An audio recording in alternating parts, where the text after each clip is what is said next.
नमस्कार, मैं हूं आपके साथ नम्रता। बिहार चुनाव में ऐसा पहली बार देखा जा रहा है कि किसी पार्टी का नेता विरोधी पार्टी के चेहरे के नाम पर वोट मांग रहा है। ये नेता हैं लोक जनशक्ति पार्टी के अध्यक्ष चिराग पासवान, जो लगातार पीएम मोदी के नाम का इस्तेमाल कर रही हैं, जबकि खुद बीजेपी कह चुकी है कि एलजेपी से बीजेपी का कोई गठबंधन नहीं है। पीएम मोदी भी साफ कर चुके हैं कि बिहार में सिर्फ बीजेपी, जेडीयू, वीआईपी और हम का ही गठबंधन है। खुद को पीएम मोदी का हनुमान बताने वाले चिराग पासवान बीते कई दिनों से ये राग अलाप रहे हैं कि वो मोदी के विचारों के समर्थक हैं और आखिरी सांस तक उनके साथ रहेंगे।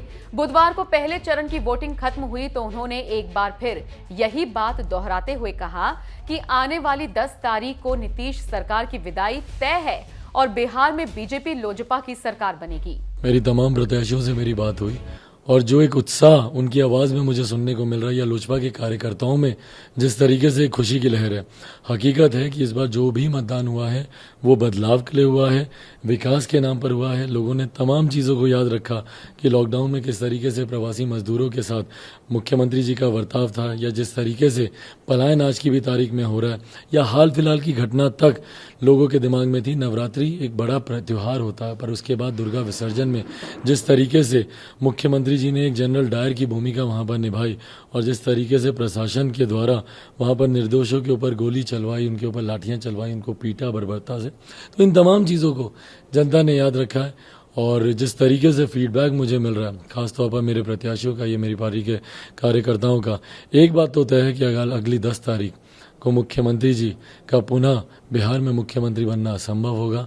उनकी विदाई तय है और भाजपा लोजपा की सरकार 10 तारीख को एक नई सरकार, विकास की सोच रखने वाली सरकार 10 तारीख को बिहार में बनने जा रही है। चिराग पासवान अभी भी अपने विजन पर कायम है कि बिहार फर्स्ट, बिहारी फर्स्ट लागू करने के बाद बाकी राज्यों की तरह बिहार को भी विकास के रास्ते पर ले आएंगे। देखिए, सफल असफल की बात नहीं है। हाँ, जरूर इतना है कि पापा के सपनों को पूरा करना था, उनकी अंतिम इच्छा थी उसको। और मैं जिस कारण से राजनीति में आया हूँ, बिहार की वजह से, बिहार के विकास को लेकर, मेरा जो राजनीति में आने का सबसे बड़ा कारण है, मुझे लगता है कि मैं अपने उस सपने के कहीं ना कहीं करीब पहुंचा हूँ। बिहार फर्स्ट, बिहारी फर्स्ट मेरा विजन है। मैं मानता हूँ, मेरा विश्वास है कि बिहार फर्स्ट, बिहारी फर्स्ट लागू करने से बिहार को हम लोग बनिस्बत बाकी राज्यों के बराबरी पर विकसित राज्य हम लोग बना सकते हैं। बार बार बीजेपी और पीएम मोदी का नाम ले रहे चिराग पासवान नीतीश कुमार के खेमे में तनाव तो बढ़ा ही रहे हैं, साथ ही साथ बीजेपी की भी नाक में दम कर रहे हैं। चिराग की वजह से बीजेपी को बार बार इस बात की सफाई देनी पड़ रही है कि एलजेपी ना तो बीजेपी की बी टीम है और ना ही वो उसके साथ है। बीजेपी ये बात भी कई बार साफ कर चुकी है कि बिहार के सीएम के तौर पर नीतीश कुमार चेहरा थे, हैं और रहेंगे। एक इंटरव्यू में बीजेपी अध्यक्ष जेपी नड्डा ने कहा, बिहार चुनाव में एलजेपी हमारी सहयोगी नहीं है और हम उसी तरीके से लड़ रहे हैं। खुद को मोदी जी का हनुमान कहें और नीतीश का विरोध करें, ये नहीं हो सकता। ये भी साफ कर दूं कि नीतीश हमारे नेता रहेंगे और उनके नेतृत्व में सरकार गठन करेंगे। इसमें किसी को कोई भी संदेह नहीं होना चाहिए। बीजेपी इससे पहले भी कई बार सफाई दे चुकी है कि एलजेपी से उसका बिहार में कोई लेना देना नहीं है। यहां तक कि सासाराम रैली में भी पीएम मोदी ने सिर्फ 4 दलों का नाम ही लिया था, बीजेपी, जेडीयू, हम और वीआईपी। उन्होंने एलजेपी का जिक्र तक नहीं किया था। पीएम मोदी नीतीश कुमार के साथ रैलियां भले ही कर रहे हों, लेकिन वो चिराग पासवान पर कुछ भी बोलने से बच भी रहे हैं।